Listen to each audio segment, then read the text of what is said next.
Hello, Bacho. Let's see this question. The question says a car traveling at 63 km per hour hits a bridge abutment. A passenger in the car moves forward a distance of 65 centimeter with respect to the road, while being brought to rest by an inflected airbag. What magnitude of force, assumed constant, acts on the passenger's upper torso, which has a mass of 41 kilogram? तो हमें एक आदमी given है, मान लो कोई एक driver है and वो अपनी कार लेके आगे जा रहा है। मान लो कि ये उसकी चेयर थी, ऐसे बैठा हुआ था, गाड़ी चला रहा है, ये उसका स्टेयरिंग था एंड ये वाला पार्ट ऐसे कुछ था ऐसे, तो ये उसकी गाड़ी है। ठीक, यानी ये उसकी चेयर है। अब क्या होता है कि आगे की ओर एक ब्रिज एबेटमेंट होता है, यानी कि कोई एक पुल होता है। तो पुल से ये जो आदमी था वो टकरा जाता है। जिससे कि क्या होता है कि ये जो हमें पता है कि आजकल की मॉडर्न गाड़ी में एयरबैग तुरंत ही खुल जाती है। तो जैसे ही ये आदमी ये पुल से टकराता है वैसे ही एयरबैग खुल जाती है इंस्टेंटली। ये ब्लू वाली एयरबैग है। अब क्या होता है कि ये जो आगे वाला भाग होता आगे वाला पार्ट है वो इस पुल से टकरा जाता है। मान लो कि पुल को मैं थोड़ा सा आगे बढ़ा टकराने के बाद की सिचुएशन आपको विजुलाइज कराता हूँ। ठीक है, तो यहाँ पर पुल के साथ टकराने के बाद जो आगे का हिस्सा था वो क्या होगा, हो चुका होगा, वो अब रेस्ट पे आ चुका होगा। जिससे कि क्या होगा कि ये जो आदमी है वो उसका ऊपर का भाग आगे की तरफ खिसकेगा। पैसेंजर अपर टोर्सो का मतलब होता है ऊपर का धड़। ठीक है, कमर का ऊपर का भाग। तो अ, जैसे ही हम ब्रेक मारते हैं किसी भी चीज में तो हमें पता है कि हम आगे की ओर झुकते हैं। तो इस सिचुएशन में भी ऐसे ही होगा कि कार के एक्सीडेंट के बाद जो इस आदमी का ऊपर का भाग है वो आगे की ओर सरकेगा, मीन्स के आगे की ओर मूव करना स्टार्ट कर देगा। एंड देन क्या होगा कि जो ये एयरबैग है वो उसे पुश करेंगी पीछे की ओर, क्योंकि मैं इसको जूम करके दिखाता हूँ। ये अपना एयरबैग है एंड जो आदमी है अब वो एयरबैग के सामने ही खड़ा है, एकदम एयरबैग है टच हुआ हुआ है ऐसे। क्योंकि जैसे एक्सीडेंट का इंस्टेंट वाला भाग है, ठीक है, ये आदमी का मैंने सिर्फ अपर वाला भाग ही दिखा था वो। ठीक है, लोअर वाला भाग ऐसे बैठा हुआ है। तो जैसे ही एक्सीडेंट हुआ वैसे ही एयरबैग खुली, इन्फ्लेट हुई एंड जो ये ऊपर वाला भाग था उससे एयरबैग टच हो गई।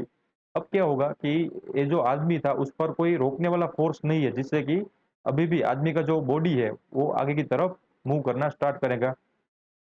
अब क्या होगा कि ये एयरबैग है वो आदमी को रोकने की ट्राई करेगा एंड इवेंचुअली थोड़ा देर बाद वो क्या होगा कि आदमी 65 सेंटीमीटर आगे की ओर मूव करके रुक जाएगा। तभी की सिचुएशन कुछ ऐसी हो चुकी होगी ऐसे, ये जो एयरबैग थी ऐसे कुछ स्टेप ले रही होगी एंड जो आदमी बैठा हुआ था वो अपनी इनिशियल पोजीशन से थोड़ा आगे ऐसे कुछ अ, आ गया होगा ऐसे। तो यहाँ पर उसकी इनिशियल पोजीशन थी एंड यहाँ पर उसकी फाइनल पोजीशन आ गई, तो इसके बीच का जो दूरी है वो हमें गिवन है 65 सेंटीमीटर।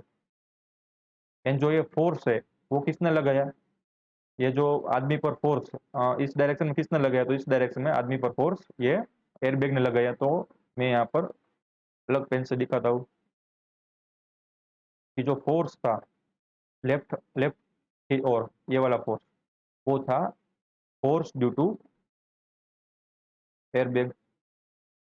तो वही हमें फाइंड करना है। ठीक, तो एयरबैग इवेंचुअली क्या करता है, ब्रेक ही मारता है ना, आदमी को रेस्ट में लाता है। तो इवेंचुअली हम कह सकते हैं ना कि आदमी को ब्रेक मारता है। तो हम इस प्रॉब्लम में जो की कंसेप्ट यूज करने वाले हैं, की कंसेप्ट वो क्या होगा, Newton's law of motion, Newton's law of motion, इसी का ही हम यूज करने वाले हैं। कौन सा वाला इक्वेशन यूज करेंगे, तो हमें डिस्टेंस गिवन है, हमें वेलोसिटीज गिवन है, तो हम ये वाला इक्वेशन यूज करने वाले, v square minus v nought square is equal to 2 a x. ठीक है, ये वाले इक्वेशन को यूज करने वाले हैं। अब दोनों साइड क्या करूँगा मैं, दोनों साइड हम मास से मल्टीप्लाई करूँगा। यहाँ पर मैं वेक्टर के फॉर्म में इस तरह भी दिखा सकता हूँ, ठीक है? ये सारे वेक्टर फॉर्म है, तो वेक्टर के फॉर्म में a डॉट x आएगा। तो दोनों की साइड क्या करूँगा मैं, मास से मल्टीप्लाई करूँगा, तो मास से मल्टीप्लाई करने पे यहाँ पर मिलेगा m v square m v nought square is equal to 2 times m a dot x। अब क्या करूँगा, ये हमें पता है कि m टाइम्स a क्या होता है, फोर्स होता है, तो यहाँ पर मैं लिख सकता हूँ 2 टाइम्स f डॉट x। ये क्या है, इनिशियल फाइनल मोमेंटम, ये क्या है इनिशियल सॉरी फाइनल वेलोसिटी, यानी कि ये क्या है इनिशियल वेलोसिटी। तो फाइनल वेलोसिटी क्या होती है आदमी की, जीरो हो जाती है क्योंकि वो रेस्ट में आ जाता है। इनिशियल वेलोसिटी क्या थी वो हमें गिवन है, बट ये एज इट इज रखते हैं। अब हम क्या करेंगे कि हम इसको मैग्नीट्यूड के फॉर्म में लिखेंगे, ठीक है? तो जैसे मैग्नीट्यूड लिखा, डायरेक्शन तो ये वाली थी माइनस। अब हमें पता है कि यहाँ पर मैग्नीट्यूड में लिखेंगे तो ये आएगा 2 इंटू एफ इंटू एक्स। ठीक, एक्स का मतलब क्या हुआ, distance travel by that particular object before rest. तो हम इसमें सारी चीज़ें पुट करेंगे, तो एफ इज इक्वल टू क्या मिलेगा, minus m v nought square divided by 2x। एम क्या है, 41 kg, क्योंकि जो ड्राइवर था उसका अपर बॉडी का हिस्सा ही आगे की ओर मूव कर रहा है, तो उसका ही मास लिखेगा, क्योंकि जो एयरबैग है वो सिर्फ ड्राइवर के अपर भाग पे ही, ठीक है, कमर के ऊपरले हिस्से में ही सिर्फ फोर्स लगा रहा है। टाइम्स ड्राइवर की जो वेलोसिटी थी वो क्या थी, 63 किलोमीटर पर आवर। तो हमें उसे मीटर पर सेकंड में कन्वर्ट करनी पड़ेगी, तो मैं यहाँ पर लिख देता हूँ कि जो वेलोसिटी थी, ठीक है, वेलोसिटी, इनिशियल वेलोसिटी वो क्या थी, 63 kilometre per hour, 63 kilometre per hour. हमें उसको मीटर पर सेकंड में कन्वर्ट करना पड़ेगा, तो 63 किलोमीटर को मीटर में कन्वर्ट करने के लिए क्या करना पड़ता है, 1000 से मल्टीप्लाई करना पड़ता है, क्योंकि 1 kilometre is equal to 1000 metre. And 1 hour को में कितनी सेकंड होती है, 3600 सेकंड। तो ऐसे कुछ हमारे पास मिलेगा। अब फर्दर इसको सोल्व करने पर क्या मिलेगा हमें, 17.5 मीटर पर सेकंड,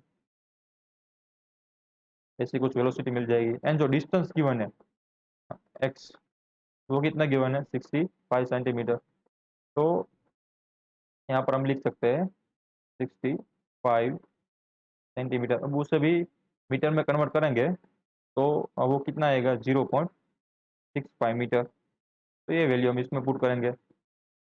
यहाँ पर क्या होगा, 17.5 का स्क्वायर आएगा divided by 2 times x. X का मतलब क्या हुआ, 0.65। अब फर्दर सिंप्लीफाई करेंगे तो माइनस 41 है, ठीक, उसको हम 17.5 से 2 बार मल्टीप्लाई करेंगे, देन हम क्या करेंगे, डिवाइडेड बाई 2 करेंगे, एंड देन डिवाइडेड बाई 0.65 करेंगे। तो हमारे पास वैल्यू निकल कर आएगी, वो आएगी -9658.65 न्यूटन। ये माइनस क्या दिखाता है, माइनस दिखाता है कि जिस डायरेक्शन में आदमी पहले मूव कर रहा था उसके ऑपोजिट में एयर बैग उस पर फोर्स लगाएगा। तो यहाँ पर लिख सकते हैं force due to air bag is equal to, हम वेक्टर के फॉर्म में भी लिख सकते हैं या फिर मैग्नीट्यूड के फॉर्म में भी लिख सकते हैं, कोई बड़ी बात नहीं है, ठीक है, वेक्टर के फॉर्म में लिखते हैं। 96 क्या करेंगे कि इस पॉइंट को पहले आगे की ओर खिसका देंगे, ठीक है, 1 2 एंड 3। तो 9.65 टाइम्स 10⁻³ न्यूटन। एंड उसकी जो डायरेक्शन होगी वो भी हमें लिखनी पड़ेगी।